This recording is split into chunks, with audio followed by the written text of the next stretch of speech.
প্রিয় দর্শক, স্বাগত জানাচ্ছি আগামীর বাংলাদেশ অনুষ্ঠানে। আশা করি আপনারা ভালো আছেন, সুস্থ আছেন।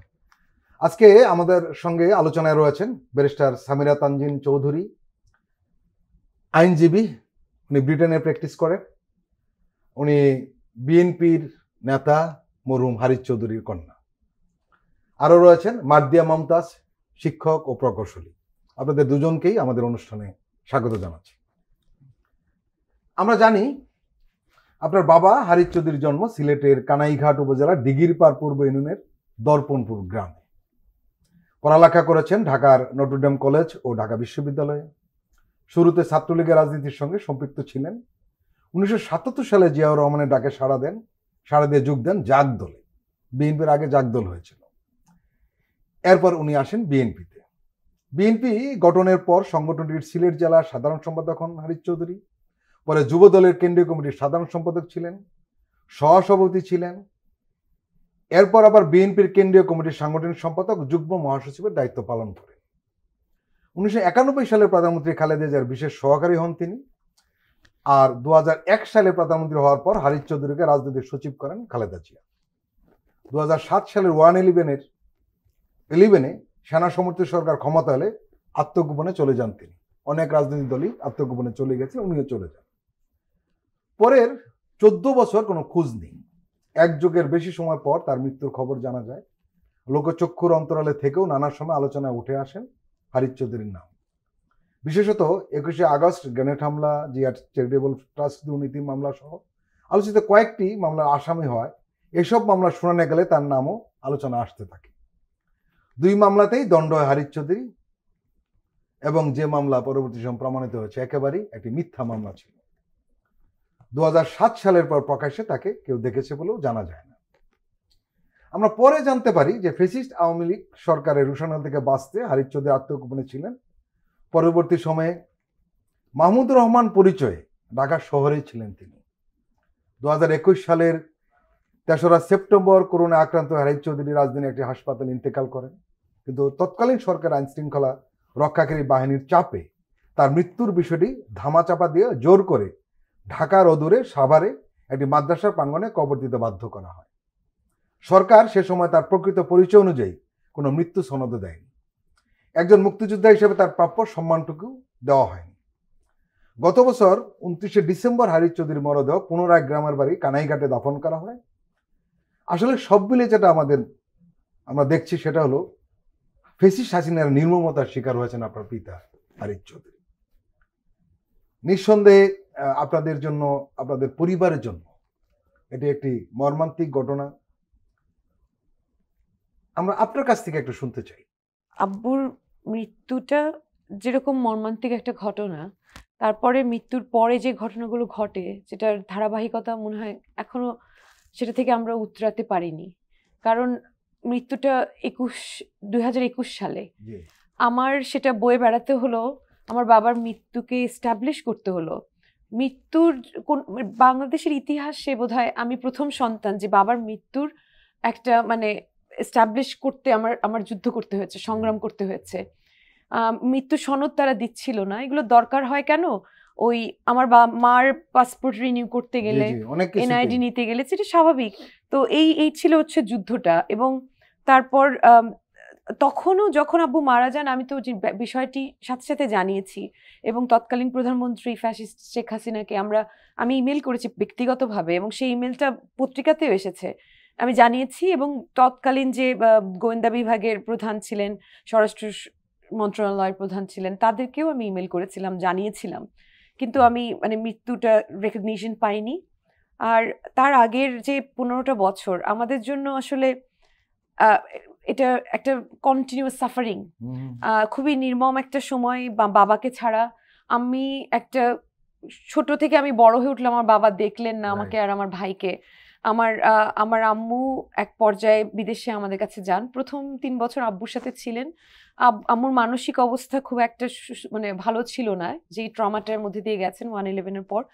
আম্মুর অসুস্থতা নিয়ে দৌড়াদৌড়ি, নিজেদের ক্যারিয়ার, তার মধ্যে একটা যুদ্ধ, নিজেদের আত্মগোপন, নিজেদের পরিচয়টা সেটা লুকিয়ে রাখা।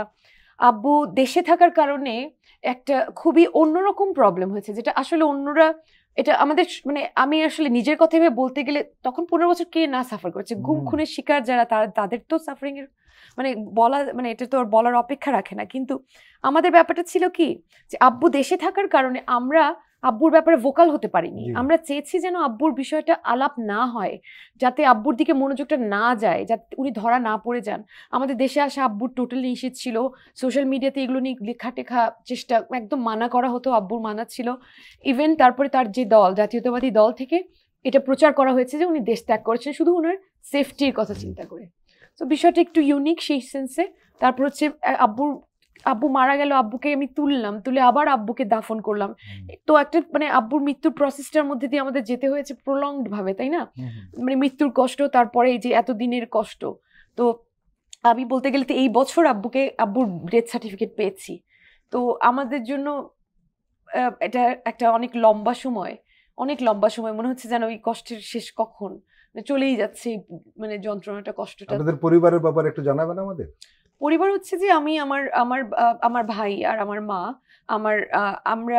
আমার ভাই ও সুইজারল্যান্ডে জুরিখে থাকে এবং ও ওখানে আর কি চাকরি পেয়ে গেছে সরকারি। আর আমি ব্রিটিশ গভর্নমেন্টের লয়ার ছিলাম এবং তারপরে আব্বুর অসুস্থতার খবর শুনে যেহেতু কনফ্লিক্ট অফ ইন্টারেস্ট হয়ে যায়, তো আমি সাথে সাথে রিজাইন করি এবং কোনো নোটিস পিরিয়ড মানার মতন অবস্থা তখন ছিল না। আমি প্লেনে উঠতে উঠতে আব্বুকে লাইফ সাপোর্টে নেওয়া হয়। আম্মুকে ওই অবস্থাতে আমার 4 বছরের ছোট বাচ্চার কাছে মানে রেখে আমি চলে আসি। আমার বাচ্চাটা আমাকে ছেড়ে ওই সেই প্রথম থাকে।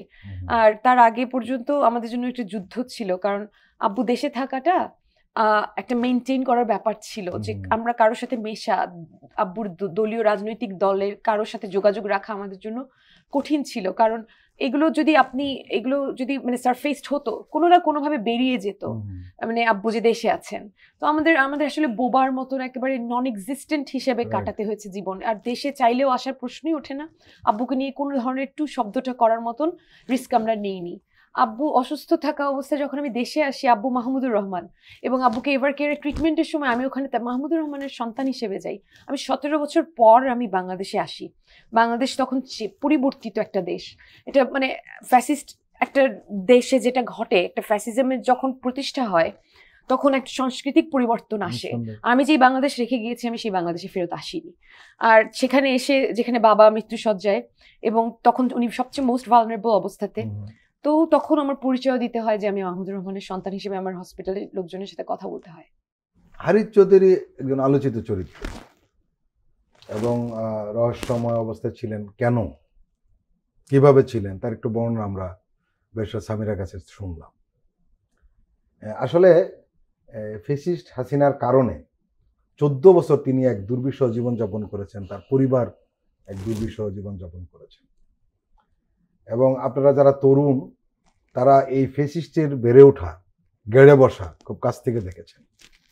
অনেক ঘটনার মধ্যে এই হারিস চৌধুরীর ঘটনা কিন্তু একটি ঘটনা যেটা আমাদের নানাভাবে এবং প্রচণ্ডভাবে নাড়া দেয়। কি বলবেন?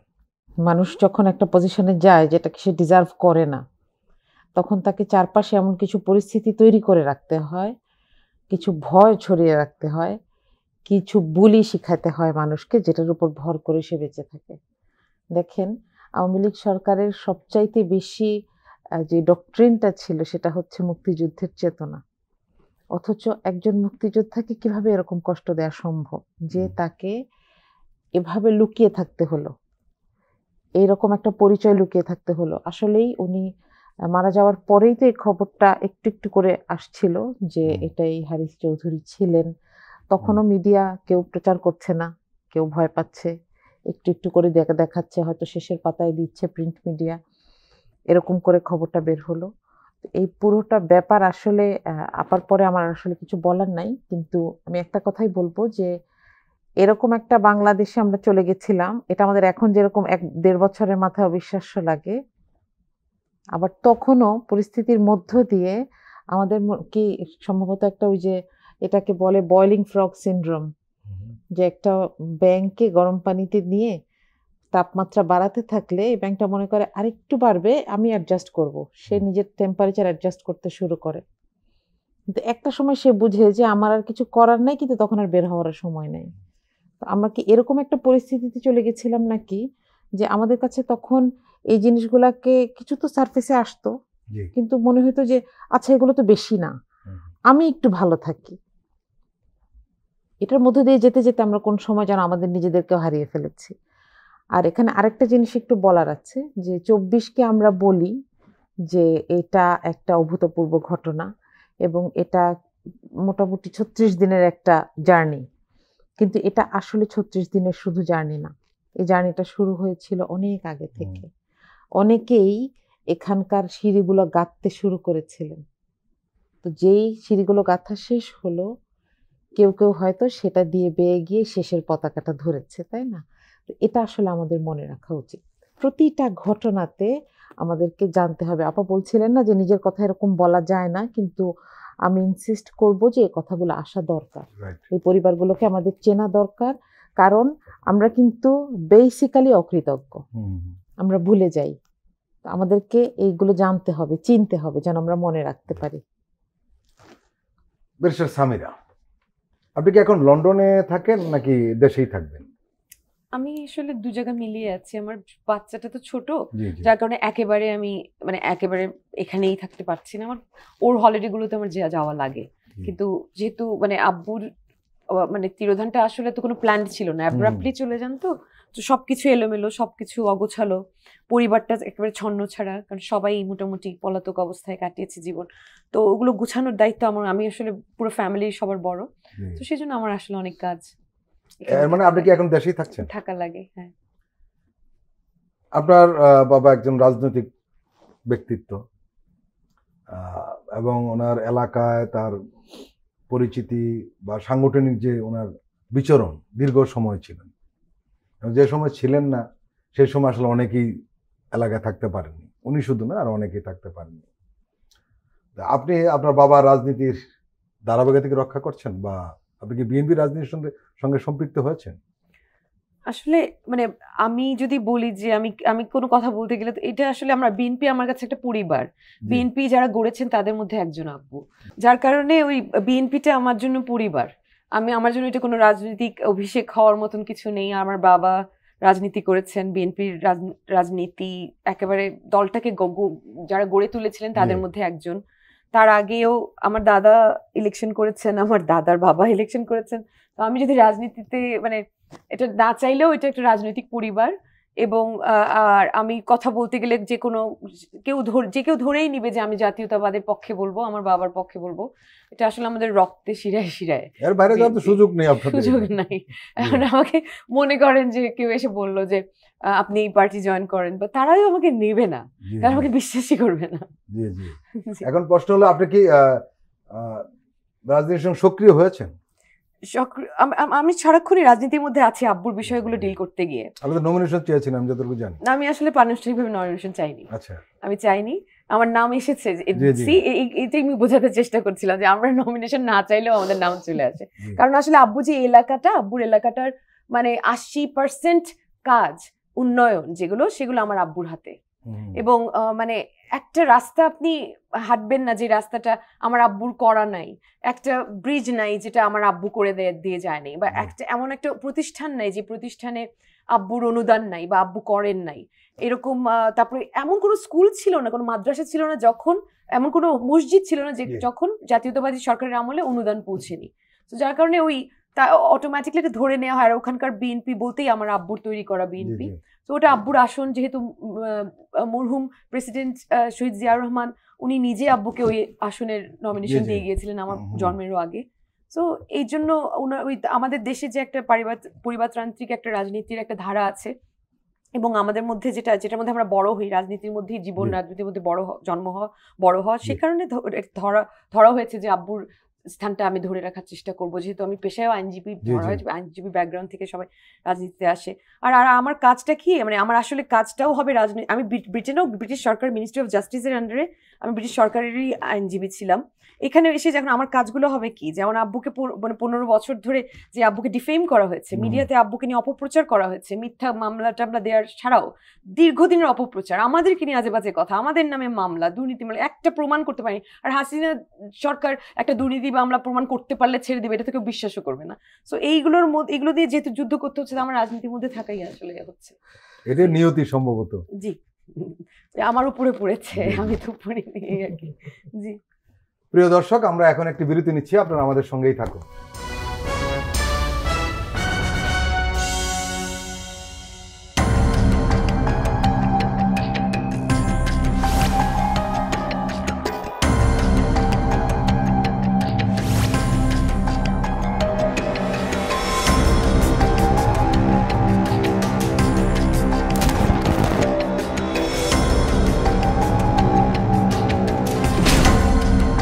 ফ্যাসিবাদের দিনলিপি, গবেষণা ও উপস্থাপনা সাইদ খান, প্রযোজনা আফরোজা সুলতানা ও মামুন মাহমুদ।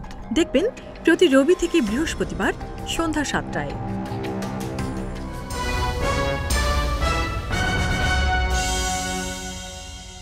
প্রিয় দর্শক, আবার স্বাগত আগামীর বাংলাদেশ অনুষ্ঠানে। আজকে আমাদের সঙ্গে অতিথি হিসেবে রয়েছেন মার্দিয়া মমতাজ, শিক্ষক ও প্রকৌশলী, রয়েছেন আইনজীবী barrister Samira Tanzin Chowdhury. BNP chairperson Khaleda জিয়ার অসুস্থতা, দেশে ফেরা না ফেরার ব্যাপারে তারেক রহমানের বক্তব্যের পর কেউ কেউ বলার চেষ্টা করছেন ফেব্রুয়ারিতে নির্বাচন নাও হতে পারে। তবে তারাই বলছেন, যারা আসলে দীর্ঘদিন ধরে এই কথাটাই বলে আসছেন যে নির্বাচন নাও হতে পারে, আর যারা বলছিলেন নির্বাচন হবে তারা কিন্তু সেই জায়গাতে রয়েছে। হয়তো যারা নির্বাচনের বিপক্ষে দাঁড়িয়েছেন তারা একটু সরব হয়েছেন, কি বলবেন? একটা তো একটা দলের বাস্তবতা, জি এখানে অনেকগুলো বাস্তবতা আছে এবং এখানে অনেকগুলো অজানা বিষয় আছে। জি জি তো আমার মনে হয় এটা নিয়ে আমাদের মন্তব্য করাটা মানায় না। তারেক রহমান কেন আসছেন না, আমার মনে হয় সেইটাকে আমরা আড়ালে রাখি। আর কারণ এর এর বাইরে যা বলা হবে সব হচ্ছে ধারণা প্রসূত কথা হবে। আর এটা তো একটা দলের বাস্তবতা, কিন্তু সেটার জন্য ফেব্রুয়ারির নির্বাচন কি পিছাবে কিনা সেটা তো আলাদা কাজ, সেটা তো জি। সরকারের কাজ। এবং এই সরকারের যেই ম্যান্ডেটগুলো ছিল, আমরা দেখছি যে খুবই সফলতার সাথে আস্তে আস্তে কিছু কিছু মৌলিক কাজ গুছিয়ে আনা হয়েছে। আমরা দেখেছি বিডিআর হত্যা মামলার প্রতিবেদনটা দাখিল হয়েছে, গতকাল আরো কিছু গুরুত্বপূর্ণ ব্যাপার এসেছে, জি। একই সাথে আরো কিছু ব্যাপার এসেছে বিচার বিভাগ, প্রশাসন রিলেটেড। তো সেখানে আমার মনে হয় প্রশাসন তৈরি, এবং বিএনপিও এমন একটা দল যারা এই মুহূর্তে বাংলাদেশের সবচাইতে বড় দল, এবং তাদের পলিটিক্যাল ম্যাচিউরিটিও খুব কম না। সেক্ষেত্রে এরকম একটা পরিস্থিতিকে তারা কিভাবে সামলাবে এটা দেখার বিষয়, কিন্তু এটাকে আমি নির্বাচনের উপরে হুমকি মনে করছি না। ব্যারিস্টার সামিরা, আমরা সবাই জানি যে ফেব্রুয়ারিতে নির্বাচন হতেই হবে, কারণ হলো এর কোনো বিকল্প নেই। কারণ নির্বাচন না হলে কি হবে সেটা কিন্তু খুব ভালো হওয়ার কোনো লক্ষণ নেই যদি নির্বাচন না হয়। আপনি কি মনে করছেন? আচ্ছা, আমরা তো একটা দীর্ঘদিনের একটা স্বৈরতন্ত্র থেকে বেরিয়ে জি এসেছি। জি আমাদের 15 বছরের স্ট্রাগলটা ছিল হচ্ছে একটা সুস্থ নির্বাচন। জি জি তো এখন আমরা তো সেই জায়গায় এসেছি, জি আমরা ফ্যাসিস্টকে বিদায় দিয়েছি। জি। আমাদের চাওয়া ছিল যে একটা মানে জনগণের রায়ে একটা সরকার প্রতিষ্ঠিত হবে। সেটা জন্য তো 15 বছরের যুদ্ধ। একটার পর একটা নির্বাচনকে, মানে একটা ইলেকশন রিগ করে করে শেখ হাসিনা ক্ষমতায় থেকে গেল। আমরা বারবার বললাম আমাদের ভোটের অধিকার চাই, ভোটের অধিকার চাই, ভোটের অধিকার চাই। তো এখন আমাদের অধিকার আদায়ের তো কোনো সমস্যা দেখছি না, তো নির্বাচনের পথে কোনো বাধা দেখছি না। আর একটা গণতান্ত্রিক দেশে নির্বাচনের তো কোনো অল্টারনেটিভ নেই। তো নির্বাচন যে হবে না এটা কেন option, it's not even on the table, it can't be. হ্যাঁ, এটাই বাস্তবতা। আর নিরাপত্তার যে প্রবলেম, সেটা কিভাবে যাবে যদি একটা নির্বাচিত একটা সরকার না আসে? বিভিন্ন জায়গায় যে সারাক্ষণ ষড়যন্ত্র তত্ত্ব আছে, এগুলো কে অ্যাড্রেস করবে? আমাদের দেশে একটা ধারা চলে আসছে, যখন যে সরকারের প্রশাসন সেই সরকারমুখী হয়ে যায়, যখন যে সরকারে, তো সেটারও তো একটা সিস্টেম আছে, যার কারণে এখন ফ্যাসিস্ট চলে গেছে। আমরা সমূলে ফ্যাসিস্ট বাদী সবাইকে আমরা প্রশাসন থেকে সরাতে পারিনি, সেটারও একটা প্রবলেম রয়ে গেছে। নির্বাচিত সরকার না হলে কিন্তু সরানো কঠিন, সম্ভব না। এবং এগুলো এই প্রবলেম নিয়ে থাকবো আমরা, এই একটা অনিশ্চয়তা আর একটা নিরাপত্তাহীনতা, এটা নিয়ে আমরা থাকবো? এটা কি সম্ভব? এটা কোনোভাবে মেনে নেওয়া যায়? তো যত তাড়াতাড়ি নির্বাচন হচ্ছে, বরং আমাদের সবার স্বার্থে এটা খুবই জরুরি এবং আমাদের চেষ্টা করা উচিত সেটা। মার্দিয়া মমতাজ, আরেকটা বিষয় কিন্তু এখানে সামনে এসছে, সেটা হলো যে তফসিল ঘোষণার আগেই নির্বাচনকে কেন্দ্র করে যেভাবে সহিংসতা ছড়িয়ে পড়ছে, তাতে একটা সুষ্ঠু নির্বাচন নিয়ে অনেকেই সন্দেহ প্রকাশ করছেন। অনেকের আশঙ্কা যে এই সহিংসতা আরো বাড়তে পারে, কি বলবেন? এই আশঙ্কাটা থেকে যায়, কারণ বাংলাদেশের যেটা রাজনৈতিক সংস্কৃতি, সেখানে এটা শুরু হয় হচ্ছে ওই যে প্রার্থিতা নিয়ে দলের লোকদের মধ্যে, এরপর ফাইনালাইজ হয়ে যাওয়ার মধ্যে ইন্ট্রা পার্টি ঝামেলাগুলো হয়। আমরা তো দেখছি, জি। আমি আমার স্মৃতিতে আছে, আমি 92 থেকে দেখছি। তো এটা আসলে আমরা জানি না কিন্তু কোথায় 5 যাবে। আগস্টের পর তো এটা হওয়ার কথা ছিল না। দেখেন 5 আগস্ট যারা এনেছে আর বাংলাদেশের রাজনৈতিক সংস্কৃতিতে যারা এই ব্যাপারটাকে, এই দিকটাকে, সহিংসতাটাকে বহন করে, দুটোকে আমি একসাথে করতে চাই না, দুটো আলাদা। জি। তারা আগেও ছিল, তারা এখনো আছে। আর 5 আগস্টের চিন্তা ভাবনাগুলো যারা করেছেন বা 5 আগস্ট আনার জন্য যারা কাজ করেছেন, তাদের চিন্তা ভাবনাগুলো আলাদা। জি। যদি দেখেন পতিত স্বৈরাচার একা বা তার কিছু খুব ঘনিষ্ঠ সাঙ্গপাঙ্গ নিয়ে এখান থেকে চলে গেছেন, তাহলে তার যে দলের কর্মীরা ছিল, তারা ওই দলের অনুগ্রহপুষ্ট হয়ে একটা মিটিং মিছিল অ্যারেঞ্জ করে তারা খেয়ে পরে বাঁচতো, তারা কোথায় গেছে? তাদেরকে করে বাঁচতে হবে না, খেয়ে বাঁচতে হবে না? তো তারা তো এখন ফ্রি, এবং তারা এখানে এগুলো করে বেড়াচ্ছে। আপনি মনে করতে পারবেন 5 আগস্টের পরে বেশ কিছুদিন তো আমরা ঘুমাতেই পারি নাই রাত্রে। মসজিদে রীতিমতো বলা হতো ডাকাত আসছে, তারপর ধরে দেখা গেল অমুক জেলার ছাত্রলীগের কর্মী। এবং আপনি দেখবেন ঢাকায় এখন, সেদিন আমাকে একজন খুব মজার একটা কথা বলল যে আমি ওই যে ঢাকায় অনেক ব্যাটারি রিক্সা বেড়েছে, জি, জি। এগুলাতে উঠি না, কারণ এরা হচ্ছে ওই যে এলাকায় থাকতে পারবে না, এই জন্য এলাকা থেকে চলে এসেছে। এদের মধ্যে অনেক ছাত্রলীগ, যুবলীগ আছে, বা ওই যে শ্রমিক লীগ, এরকম অনেক কিছু আছে। এটা তো আসলে বাস্তবতা, বা নির্বাচনটাকে সঠিকভাবে তারা তো হতে বাধাগ্রস্ত দিবে না। করার চেষ্টা করবে অবশ্যই। নির্বাচন থেকে। তো এখানে আসলে আমরা যেভাবে কিছুদিন আগে একটা অভূতপূর্ব কনসেনসাসের মধ্যে এসেছিলাম, আমরা সবাই মিলে বসে একটা ঐক্যমত্য কমিশনের মাধ্যমে কাজ করেছি, কথা বলেছি, এটা এশিয়ায় এরকম ধরনের কোনো ঘটনা আগে ঘটেনি। তো আমি বলবো যে এই সহিংসতাটাকে সামনে রেখে সরকারের উচিত, একে তো হচ্ছে আইন শৃঙ্খলা কিন্তু রক্ষার সংকটটা হচ্ছে ব্যাপারে। অন্য জায়গা। ফেসিস্ট বিরোধী শক্তিগুলি যদি সহিংসতা জড়িয়ে পড়ে তাহলে এক্স্যাক্টলি, আমি এটাই বলছি যে একসাথে হচ্ছে আইন শৃঙ্খলার ব্যাপারে কঠোর হওয়া, যে দুষ্কৃতিকারী যেই হোক তাকে ধরতে হবে। আরেকটা হচ্ছে দলগুলোর সাথে একটু কনসেন্ট নেওয়া, জি। যে তারা যেন তৃণমূলে এই কাজগুলো এভাবে করেন। কারণ সহিংসতা দিয়ে নির্বাচনের ফল পরিবর্তন করা, এটা আসলে এখনকার বাংলাদেশে আর সম্ভব না। এখনকার বাংলাদেশের মানুষ জেনে বুঝে সিদ্ধান্ত নেয়, রেশনাল সিদ্ধান্ত নেয়, তাই না? তো সেক্ষেত্রে এটা যদি এটাই রিয়েলিটিটা তুলে ধরা যায়, আমার মনে হয় দলগুলোও সচেতন হবে, আর সেই সাথে সরকারকে তো অবশ্যই অনেক বেশি কঠোর হতে হবে। ব্যারিস্টার সামিরা, আপনি জানেন যে বিএনপি জামাত জোট করে সমঝোতা করে নির্বাচন করেছে অতীতে, একসঙ্গে সরকারও চালিয়েছে। এটা ঠিক যে দুই দলের আদর্শ আলাদা, তাদের মধ্যে প্রতিযোগিতা থাকবে, এটাই স্বাভাবিক। কিন্তু আমরা দেখছি পরস্পরের শত্রু হয়ে উঠছে। কি বলবেন? আওয়ামী লীগের জামাত জোট করেছিল কিন্তু জি। আগে। তো বিষয়টা হচ্ছে যে এটা প্রয়োজনে, রাজনৈতিক প্রয়োজনে জোট এবং সমঝোতার মধ্যে আসা লাগে, আসার প্রয়োজন হয় এবং হওয়া উচিত। এবং আমাদের সবার কম্প্রোমাইজিং হতে হবে, সহাবস্থান খুব জরুরি। তো আমি এটা বিশ্বাস করি না যে তারা শত্রুভাবাপন্ন হয়ে উঠেছে। আমি এই মুহূর্তে মনে করি যে বাংলাদেশে এই যে জুলাইয়ের পর যে একটা অবস্থা, এটা একটা কিওটিক অবস্থা, আমরা একটা ট্রানজিশনাল টাইমের মধ্যে দিয়ে যাচ্ছি। আমি এটাও বিশ্বাস করি যে কোনো দলের শীর্ষ নেতৃত্ব কখনোই এটা চান না যে তারা মুখোমুখি শত্রুতার মধ্যে বা মারামারি সংঘাতের রাজনীতির দিকে যান। এবং এটা তৃণমূলের কাছে জিনিসগুলো কিভাবে পৌঁছে দেওয়া হচ্ছে বা এখানে কোনো অন্য কোনো শক্তি কাজ করছে কিনা সেটার দিকে আমাদের মানে একটু ফোকাস করা উচিত। যে এই কেয়াসটা লাগিয়ে দিয়ে মাঝখান দিয়ে তৃতীয় পার্টি একটা ফায়দা তুলে নিল, সেটা কিন্তু সম্ভব, এবং সেটার চেষ্টা তো আমরা আগেও দেখেছি। আমাদের প্রতিযোগিতা, সুস্থ প্রতিযোগিতা তো থাকতে হবে। এখন আমরা কি অন্যান্য গণতান্ত্রিক দেশের মধ্যে ডিবেট দেখি না? সেটা তো একটা সুস্থ প্রতিযোগিতা, সুস্থ ডিবেট। তো আমরা কি সেটা করতে পারবো না? আমরা তো দেখতে পাচ্ছি যে আজকালকার প্রজন্ম, তরুণ প্রজন্ম বর্তমানে রাজনীতি সেদিকেই যাচ্ছে, সবাই সেটাকে এনকারেজ করছে, এবং আমরা ওদিকেই যাব। আসলে তারা যেভাবে দেখানোর চেষ্টা করুক, তৃতীয় পার্টি যেভাবে ফয়দা লুটার চেষ্টা করুক, আমরা সেদিকেই যাচ্ছি, আমার সেটা দৃঢ় বিশ্বাস অ্যাকচুয়ালি। এবং আমার মনে হয় যে এটা শত্রুভাবাপন্ন হয়ে উঠছে না।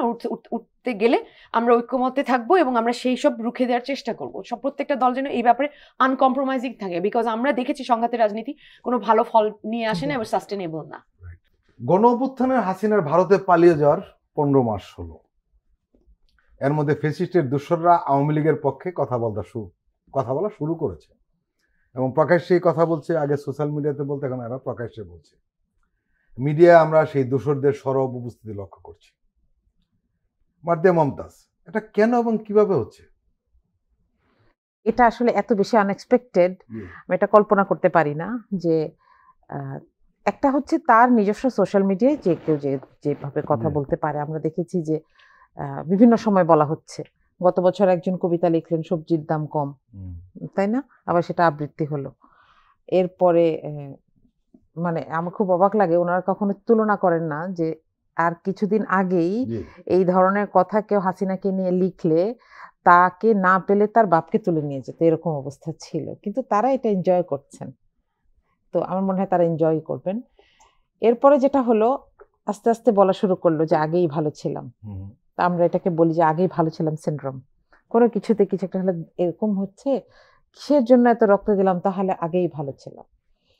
এটার গোড়ায় গিয়ে দেখলাম যে ঠিক আছে, মানুষ নিজে সোশ্যাল মিডিয়া অনেক কথা বলছে, কিন্তু এখন যে ব্যাপারটা আমাকে বলতেই হবে সেটা হচ্ছে কিছু মেইন স্ট্রিম মিডিয়া এ ধরনের মানুষদেরকে ভালো আওয়ামী লীগ এরকম একটা তকমা দিয়ে আনার চেষ্টা করছেন। এটাকে আমি বলবো যে আওয়ামী লীগের পুনর্বাসন প্রক্রিয়া যদি চিন্তা করেন, এটা এরকম একটা প্রক্রিয়া।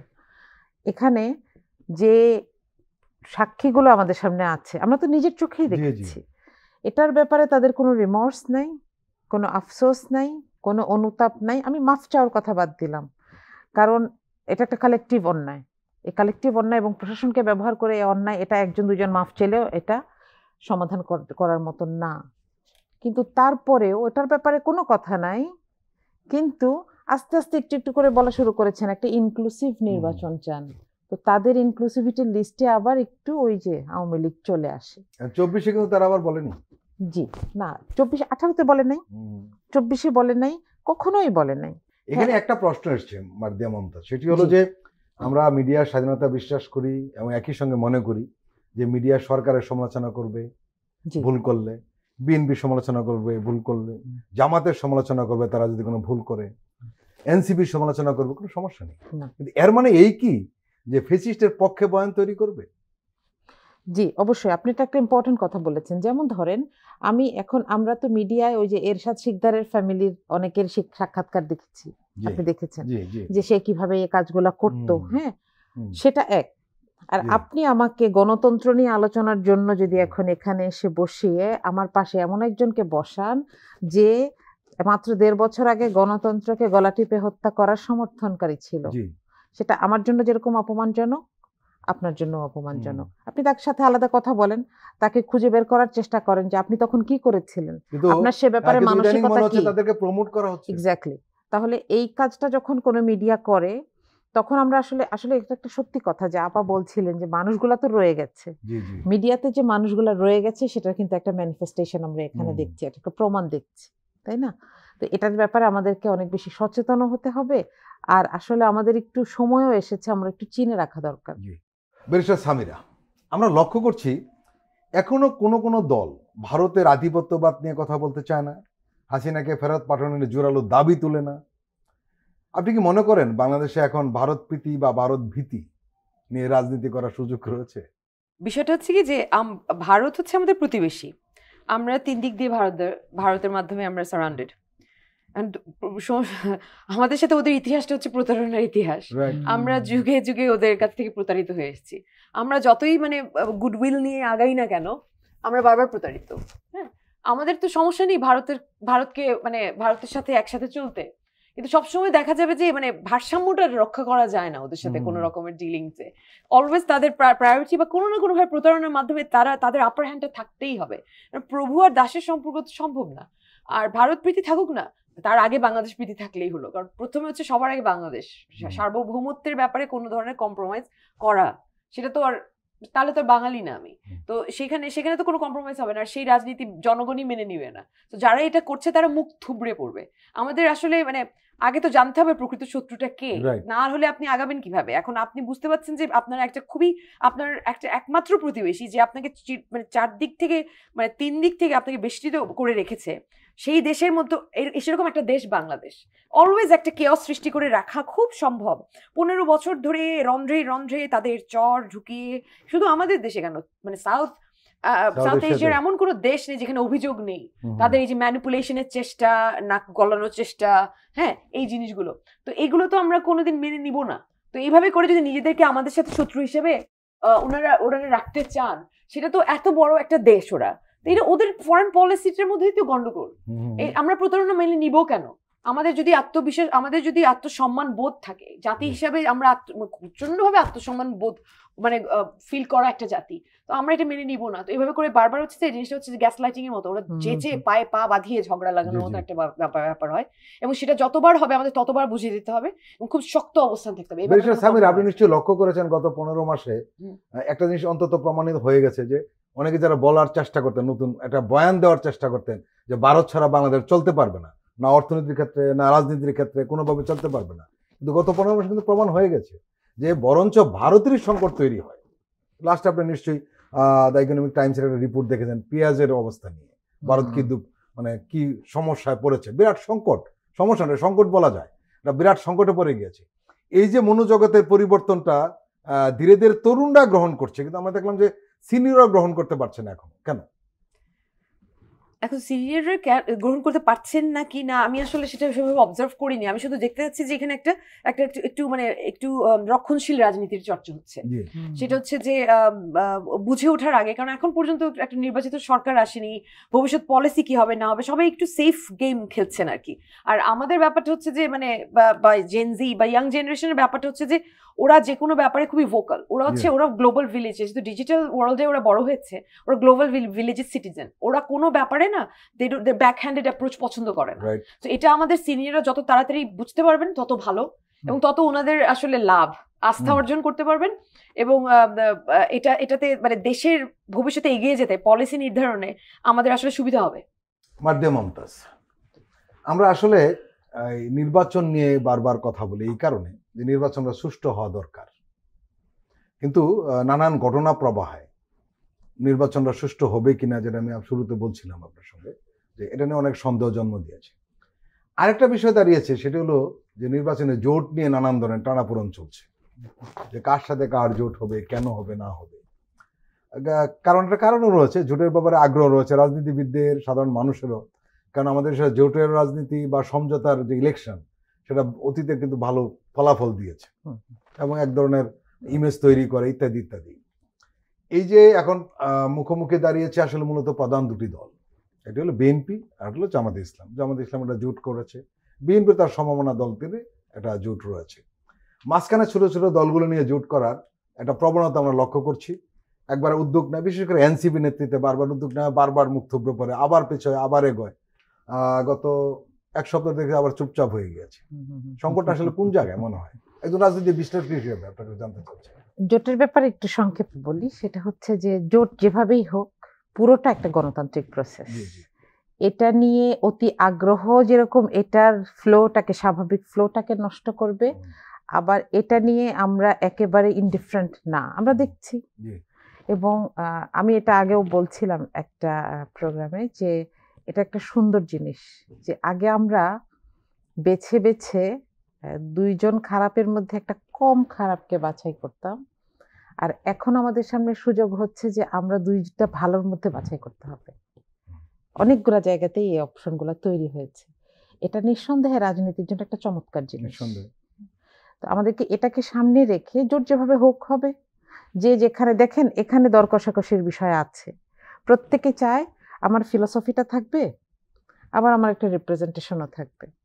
আবার যেহেতু এবার উচ্চকক্ষেরও একটা ব্যাপার আছে, পলিটিক্যাল পার্টি ছাড়া স্বতন্ত্র হলে কিন্তু আবার উচ্চকক্ষে কোনো প্রতিনিধি পাঠানো যাচ্ছে না। সেক্ষেত্রে প্রত্যেকেই চেষ্টা করবে যে আমি একটা পার্টির সাথে থাকি। তো এটাকে নিজেরা যদি নিজেদের ফিলসফিকে মার্জ করাতে পারে, কে কতটুকু ছাড় দেবে এটা তাদের ব্যাপার, কিন্তু এটা যেন সুস্থভাবে হয় এটা এনশিওর করা হচ্ছে নাগরিকেরও কাজ, রাষ্ট্রেরও কাজ।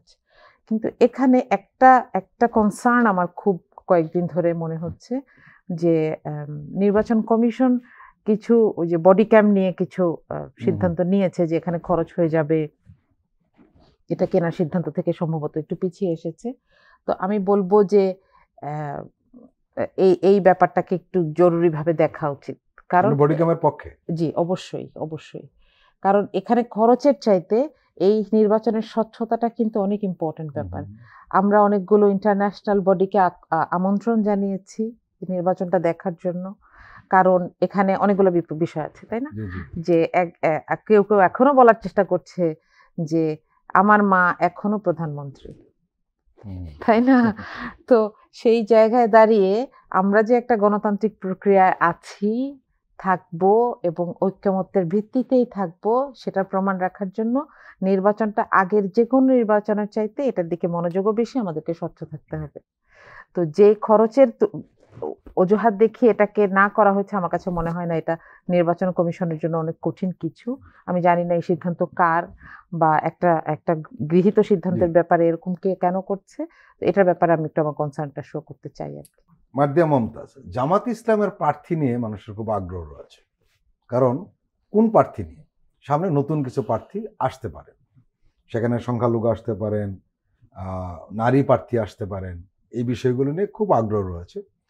দু একটি জায়গার নাম এসছে যারা সংখ্যালঘু সম্প্রদায়ের যারা প্রার্থী হবেন, এবং আমরা ধরে নিচ্ছি যে হয়তো ডিসেম্বরের ফার্স্ট উইকেই তারা চূড়ান্ত প্রার্থী তালিকা দিতে পারেন। আবার তার শরিক দলের সঙ্গে ভাগাভাগির একটা প্রশ্ন রয়েছে, সব মিলিয়ে একটা চিত্র আসতে পারে। যেহেতু এখন জামাত ইসলাম এখন বাংলাদেশের রাজনীতিতে, বিশেষ করে নির্বাচনের রাজনীতিতে একটা ভাইটাল জায়গায় চলে গিয়েছে বলে ধারণা, সেই ধারণার পরিপ্রেক্ষিতে তাদের প্রার্থী নিয়েও তারা একটা নতুন করে চিন্তা করছে যে কি প্রার্থী দেয়। আপনার কাছে কি খবর আছে? আমাদের দর্শকদেরকে একটু জানাবেন যে জামাত আসলে নতুন প্রার্থীদের নিয়ে কিরকম ভাবছে। না, আমার কাছে এরকম কোনো খবর নাই, থাকার কথা, কারণ আমি পলিটিক্যাল অ্যানালিস্ট হিসেবে দেখছি, আপনার মতন আমিও দেখছি। তবে এখানে একটা মনোযোগের বিষয় আছে, সেটা হচ্ছে যে এই যে ব্যতিক্রমগুলো, এইগুলো একটা দলের সৌন্দর্য হয়, কিন্তু এগুলোকে ঠেকানোর জন্য দেখবেন যে ইসলামোফোবিয়ার একটা ধোঁয়া তোলা হচ্ছে ইন্টেলেকচুয়াল লেভেলে। আমার মনে হয় এই জিনিসটাকে একটু অ্যাড্রেস করা দরকার।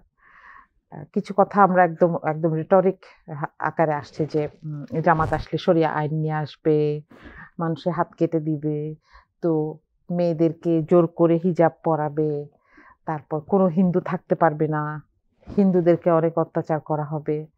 তো এই সব কিছু মিলে কিছু কথা দিয়ে মানুষকে প্রভাবিত করার চেষ্টা করা হচ্ছে। এই ট্যাগগুলো বোধহয় এখন খুব বেশি কাজ করছে না, কিন্তু বলা হচ্ছে। দেখেন, জামাতের আমি সেদিন একটা কথা বলেছেন যে কোনো মহিলাকে হিজাব চাপিয়ে দেওয়া হবে না, এটা উনি কেন বললেন? এটাও দোষ, এটা নিয়েও আমাকে এক জায়গায় প্রশ্ন করা হলো। আমি বলছি কথাটার মধ্যে দোষটা কি আমাকে বলেন। যে একটা প্রশ্ন এখানে একটা বলি, সেটা হলো নারী প্রার্থী তো থাকা দরকার, অনেকে বলছেন। জি, যেখানে 52% ভোটার কিন্তু নারী, পুরুষদের চেয়ে বেশি, কিন্তু সেখানে যে নারীর প্রতিনিধি থাকা দরকার না একটা দল থেকে। জি অবশ্যই। কিন্তু আমরা প্রাথমিক পর্যায়ে যে মনোনয়ন দেওয়া হয়েছে বা প্রার্থী ঘোষণা করা হয়েছে, সেখানে নারী নেই জামাতের। জি, এখানে একটা বিষয় কি, বাংলাদেশের মানুষের একটা সাইকোলজি আছে, সেটা হচ্ছে যে আমি ইসলাম পালন করি বা না করি, আমি আরেকজনের মধ্যে ইসলাম দেখতে পছন্দ করি। আবার আমার ইসলামের আন্ডারস্ট্যান্ডিংটা এসেছে আমার সারাউন্ডিংস থেকে, ইসলামের মূল টিচিংস থেকে না।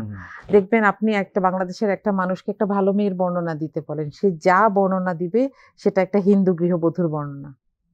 ইসলাম আমাদেরকে এরকম মানুষ হতে বলে না, তাই না? সে অসহ্য স্পর্শা হবে, সে ভালো হবে, শ্বশুর বাড়িকে সেবা করবে, বাপের বাড়ির নাম মুখে নেবে না। হ্যাঁ, এগুলোর কোনোটাই ইসলামী আচরণ না। এরকম অনেক কিছু, আমি বিশেষ করে নারী প্রসঙ্গে বলছি, এরকম অনেক কিছু আমাদের উপরে আছে যেটা আমরা ইসলামের নামে পালন করি, কিন্তু এটা কনটেক্সচুয়াল। একইভাবে নারী রাজনীতিতে আসবে, সেক্ষেত্রে অবশ্যই বিএনপি এগিয়ে আছে, কারণ বিএনপি বহু আগে থেকেই নারীকে নিয়ে এসেছেন, একদম মাঠ পর্যায়ের কাজ করেছেন। জামাতে কিন্তু এই অভিজ্ঞতাটা কম, এটা আমাদেরকে স্বীকার করতেই হবে। তো সেক্ষেত্রে এই পরিস্থিতি সামনে রেখে জামাত কিভাবে আনবে সেটা জামাতের ব্যাপার, কিন্তু এটা প্রয়োজন, এটা আমি বলতে পারি। কিন্তু এটা কঠিন হবে, এটাও আরেকটা সত্যি কথা, কারণ যেই মহিলাটা জামাতকে রিপ্রেজেন্ট করবে তাকে দেখতে কেমন হতে হবে, আর সে তার পলিটিক্যাল অ্যাক্টিভিটি কিভাবে চালাবে, দুটোর মধ্যে একটা ব্যাপার আছে। তো আমরা দেখছি, দেখা যাক। সামিরা, বিএনপি তার প্রার্থী ঘোষণা করেছে, 237টি আসনে করেছিল, এর মধ্যে একটি বাতিল হওয়াতে, স্থগিত করাতে এখন 236টি রয়েছে। বিএনপি বড় দল, তার হিসাব নিকাশ অনেক বড় ধরনের, জটিলতাও বেশি। আর দীর্ঘদিন নির্বাচন না হওয়ার কারণে বিএনপি প্রার্থীর সংখ্যা বেড়ে গিয়েছে, এবং এটা স্বাভাবিক, কিন্তু অস্বাভাবিক নয়। অস্বাভাবিক যেটা, সেটা হলো যে এই প্রার্থীদের মধ্যে দ্বন্দ্ব তৈরি হয়েছে। অনেকে বিদ্রোহী প্রার্থী হওয়ার ঘোষণা দিয়েছেন। প্রতিদিন কোনো না কোনো জায়গায় মিছিল মিটিং হচ্ছে প্রার্থী বদলের জন্য, এবং শরিক দলগুলো নিয়েও নানান প্রশ্ন রয়েছে। সেই দলগুলোর নেতারা নিজস্ব প্রতীকে ইলেকশন করে আদৌ পাশ করতে পারবেন কিনা, এই ধরনের নানান ধরনের টানাপোড়েন কিন্তু রয়েছে দলটির মধ্যে। এবং আমরা বিএনপি এই মুহূর্তে যে সংকটগুলো মোকাবেলা করছে, এটা একটি বড় সংকট, অন্তত নির্বাচনের রাজনীতিতে। আপনি বিষয়টি কিভাবে দেখছেন? আমি দেখছি বিষয়টা যে এটা এটা বর্তমানে এটা বাস্তবতা, এবং এটা আস্তে আস্তে ঠিক হয়ে যাবে। আরেকটু, কারণ কিছু আবার আসলে তো এখন পর্যন্ত কোনো কিছু কনফার্মড একেবারে মানে রিটেন অন দ্য স্টোন হয়নি আমাদের কাছে। মানে আমরা অনেক জায়গা থেকে এরকমও শুনি যে একেবারে শেষ দিনের আগ পর্যন্ত রদবদল হতে পারে। এখন এই মুহূর্তে যেটা হচ্ছে, প্রাথমিকভাবে যাদেরকে দেওয়া হয়েছে তারা যার এলাকাতে কাজ করছেন, যার কারণে এই যে প্রবলেমগুলো বেরিয়ে আসছে, সেটা একটা স্ট্র্যাটেজিক্যাল পয়েন্ট হতে পারে যে এই প্রবলেমগুলো আমরা এখন জানলাম, then we are going to address all of this. আরেকটা ব্যাপার হচ্ছে যে এর আগে যে নির্বাচন পরিচালনা করেছে, যেমন আমার আব্বু মানে বিএনপির নির্বাচন পরিচালনা কমিটির সদস্য সচিব ছিলেন, এবং হ্যাঁ 4 জনের ঐক্যজোট, এবং তার আগেও হ্যাঁ প্রতিবার। এবং এটা হয় কি, তখন এই ধরনের ঝামেলা হয়, এবং তখন তাদের মতন কিছু শক্তিশালী কিছু নেতা ছিলেন যারা এগুলো খুব সুন্দর করে হ্যান্ডেল করতে পারেন, তাদের অভিজ্ঞতা ছিল। এইটা এখন বুঝতে হবে, C this is the thing, যে আমাদের গ্যাপ হয়ে গেছে। 15 বছরের নতুন নেতৃত্বকে ট্রেনিং দেওয়ার সুযোগটাই হয়নি, ওয়ার্কশপ করা যায়নি, কোনো ডেমনস্ট্রেশন হয়নি, পার্টির কোনো মানে কাজ হয়নি। সো এইগুলোর কারণে, আর আব্বুদের মতন নেতাদের যেই মানে অনেক নেতা, মানে আমি সিলেটের কথা বলি, সিলেটে যেহেতু আমি ওখানে কত মানে প্রথম সারির অনেক নেতাই মারা গেছেন। সো আর তারপর হচ্ছে যেমন সিলেট থেকে কোনো মানে কেন্দ্রীয় কমিটিতে, যে স্ট্যান্ডিং কমিটিতে কোনো নেতা নেই এখন আর, যে আব্বুদের সময় বা আব্বুরা বেঁচে থাকলে হয়তো বা থাকতেন, অবভিয়াসলি থাকতেন তখন। তো এই জিনিসগুলো না থাকার কারণে এখন এটি এই প্রবলেমটা, এবং এটা কিন্তু আমরা কাটিয়ে উঠবো, এটা একটা process. BNP has had only almost a year যে নিজের দলটাকে গুছাবে, আর এত বড় একটা দল। আর এখন সবাই মোটামুটি, যেহেতু বিএনপির পপুলারিটির দিকে চিন্তা করে সবাই মনে করছে যে আমি এখন গেলে আমি আমার নির্বাচনে আমি সাকসেসফুল হতে পারবো, সেটার একটা সুবিধা নিতে পারবো। সেটা তো সবাই মনে করতে পারে। এটাকে কিভাবে ম্যানেজ করবে সেদিকে আমাদের ফোকাস করতে হবে। এখন বর্তমানে আমাদের দেশনেত্রী বেগম খালেদা জিয়ার অসুস্থতা, সেটা ডিল করতে হচ্ছে, সেটার একটা পলিটিক্যাল কনসিকুয়েন্স আছে, কিন্তু সেটাও ডিল করতে হবে, সেটার নির্বাচনের উপর একটা প্রভাব পড়বে, সেটা নিয়ে পলিসি চিন্তা করতে হবে। সো অনেক কাজ, সংকটও অনেক, কাজও অনেক, এগুলো সব কাটায় ওঠার মতন সব ইকুইপমেন্টস আছে, গুছানো চলছে। আসলে to be honest, it's a work in progress, এটা সত্যি কথা। এখন এই অবস্থার মধ্যে তো আপনি এখনো শেষটা দেখেননি, কাজ শেষ হয়নি। তো এটাই দেখতে পাচ্ছি আমরা এখন, যে এই প্রবলেমগুলো সব অ্যাড্রেসড হবে স্লোলি। অনেকে বলছেন যে যাদেরকে প্রার্থী হিসেবে ঘোষণা করা হয়েছে তারা তো মাঠে নেমে গিয়েছেন, সেই প্রার্থী বদলানো কিন্তু কঠিন। বদলানোর কথা এখন পর্যন্ত তো দল থেকে এরকম কিছু আসেও নি, কিন্তু যদি আবার যদি জনগণ এরকম যেরকম বলছেন মিছিল হচ্ছে, তার মানে আসলে তারা কিছু মানুষ যারা মনে করেন তাদের জনপ্রিয়তাটা বেটার, তারা আসলে মানে কাজ করে যাচ্ছেন, যার কারণে এটা হচ্ছে। আর এলাকাতে তো জনপ্রিয়তা কাদের হয়? যারা এলাকাতে কাজ করেছেন, এলাকার উন্নয়নে কাজ করেছেন। সেই অনুযায়ী তো আমার মনে হয় না যে এত কঠিন হবে। যদি প্রয়োজন হয় সেটা দল বিবেচনা করে দেখবে, সেটা সময় আছে। ব্যারিস্টার সামিরা তানজিন চৌধুরী এবং মার্দিয়া মমতাজ, আপনারা দুজনে আমাদের দীর্ঘ সময় দিলেন, আপনাদের দুজনকেই আন্তরিক ধন্যবাদ। প্রিয় দর্শক, আজকের অনুষ্ঠান আমরা এখানে শেষ করছি। আপনারা ভালো থাকবেন, সুস্থ থাকবেন। আল্লাহ হাফেজ।